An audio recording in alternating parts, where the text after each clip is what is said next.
Exercício 3 da segunda semana do PET volume 2. Dois recipientes iguais contêm líquidos em contínua ebulição, ou seja, líquidos que estão fervendo. O recipiente 1 tem água pura e o recipiente 2 tem água do mar. O gráfico que melhor representa a variação das temperaturas dos líquidos em função do tempo é.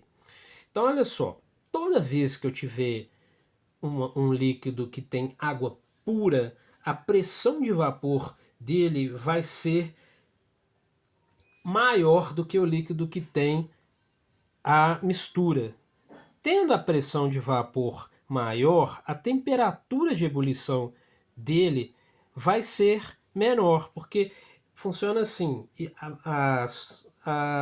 o material ele vai sendo aquecido, conforme ele vai sendo aquecido, vai aumentando a pressão de vapor dele. Na hora que a pressão de vapor se iguala à pressão atmosférica, entra em ebulição. Como a pressão de vapor da água pura ela é maior do que a da água do mar, a temperatura de ebulição dela é menor. Então, ou seja, eu preciso esquentar menos a água pura para ela poder entrar em ebulição do que a água do mar. É mais fácil eu fazer a água pura ferver do que a água do mar, porque a pressão de vapor dela é maior. Então, essa é a primeira coisa que a gente tem que observar nos gráficos. A temperatura de ebulição inicial da substância 1, do recipiente 1, né, que tem só água, ele tem que ser menor do que a do 2. Então, ó, de cara eu já tiro a primeira, porque aqui ó, a temperatura de ebulição do 1 inicial ela é maior do que a do 2. Então essa não pode ser. Essa aqui a princípio pode ser, porque a temperatura de ebulição do 2 ela é maior do que a do 1. A letra C também, ó, a temperatura de ebulição do 2 é maior do que a do 1, bem como a letra D também. Temperatura de ebulição do 2 é maior do que a temperatura de ebulição do 1. A letra desculpa, também vamos descartar, porque a temperatura de ebulição de 1 é maior do que a do 2 no início. Então, nem a letra A, nem a letra E podem ser. Vamos agora ver quais que vão ser entre a B, a C e a D.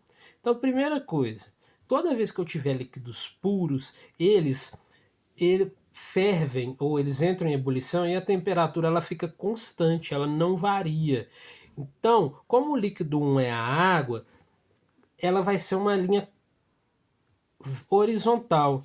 Então, olha só, tanto aqui na letra C quanto na letra D, o líquido 1, que é a água, ó, ela é uma constante. A temperatura de ebulição não varia conforme o tempo for passando.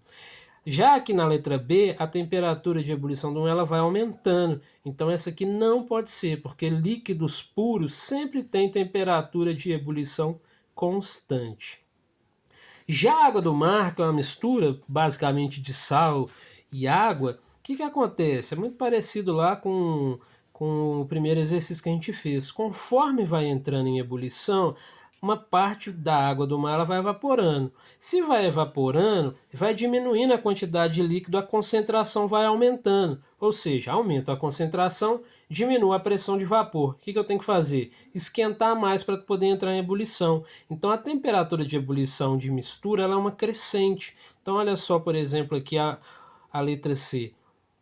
A temperatura de ebulição do 2, conforme o tempo vai passando, ela vai aumentando. E essa aqui é a alternativa correta. Temperatura de ebulição do 1, que é líquido puro, uma constante. Temperatura de ebulição do 2, que é uma mistura, vai aumentando conforme o tempo vai passando. Porque eu vou tendo a evaporação do líquido, aumenta a concentração. Aumentando a concentração, eu diminuo a pressão de vapor, preciso de mais energia para fazer a pressão de vapor voltar a ser igual à pressão atmosférica.